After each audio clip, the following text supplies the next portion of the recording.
Okay, so here's our project for today. It's going to be a fall leaf, and we're going to be doing a couple of different things. So this makes it a mixed media project, and what I mean by that is there'll be paint, there's crayon, and then there's some black pen work. So that's what makes it mixed media, and this is going to be printed for you on a piece of white paper, and you should have that in front of you now. I've also got for you a Zetangle cheat sheet, which your teacher should have for you, and this is a great way to get some ideas in case you get stuck. I helped me when I started this project. And I'm going to show you some really cool things Zetangle can turn out to be. So here's a professional drawing of Zetangle, and it's really cool. It's all pen work, and it's got some watercolor paint going on in it, and it really is neat. And I thought you guys would be really interested in doing it. And it's a great thing you can do in your own pictures later on. And here's a black and white Zetangle that your teacher can print for you, and you can color it later if you like. And so here's my project. Here's another one of my projects to get started. So what I did is I took a watercolor pen, and how do you know if your pen's watercolor or not? Well, here's how you know. Here's one that isn't, and I'll show you why it's not. So I'm just going to color with it on my white paper here, and then I'm going to grab my paintbrush and get it wet, and see, do you see how it's bleeding, how the ink is moving around the paper? That's not watercolor. So that's how you know the difference. This is a Sharpie marker, and it is waterproof. And here's again how I know. I can just take, and you see, no bleeding. It holds up well even with water getting on it. And that's why it's really important that you have a watercolor pen and not a non-watercolor pen. Otherwise, your project will be ruined when time you're done, and that'll be awful.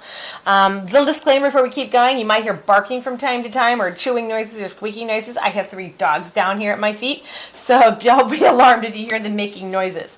All right, so here we go. So here's my project, and what I have done is I have started to do the patterns, and I'm doing pattern, empty space, pattern, empty space, pattern, empty space, pattern, empty space, pattern, and so on, all the way around. I'm even putting a pattern in here in the stem. You're free to copy mine as you go, as you want to. That's perfectly fine with me, and I'm all the way done, and I just need to do one more pattern space. So I'll show you how I do that. So I'm going to look at my cheat sheet. Where did I put that? Oops, down here. So I'm going to get out my cheat sheet. I'm going to pick a pattern that I really like and band it. To get started. Oh, there he goes. Told you to bark. And I'm going to get started here. So, all right.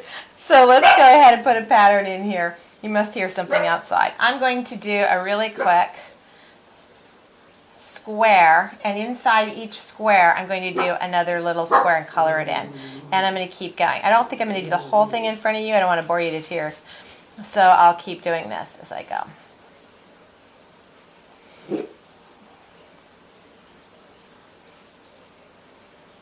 Okay, so this is the idea. And I'm trying to go fast here, so I'm probably not doing my neatest work.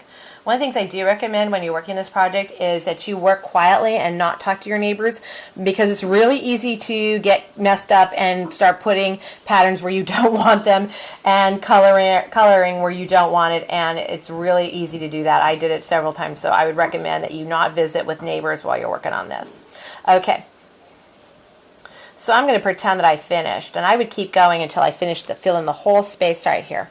So I'm going to pretend I'm done, and I'm going to go ahead and stop here and let you start working on yours. Just remember that you want to, wherever you start, the next space over needs to be completely left empty. So go ahead and get started, and when you're done, come back and turn on the video again, and I'll show you the next step, which will be the coloring part. Okay? I'll see you in a minute. Bye.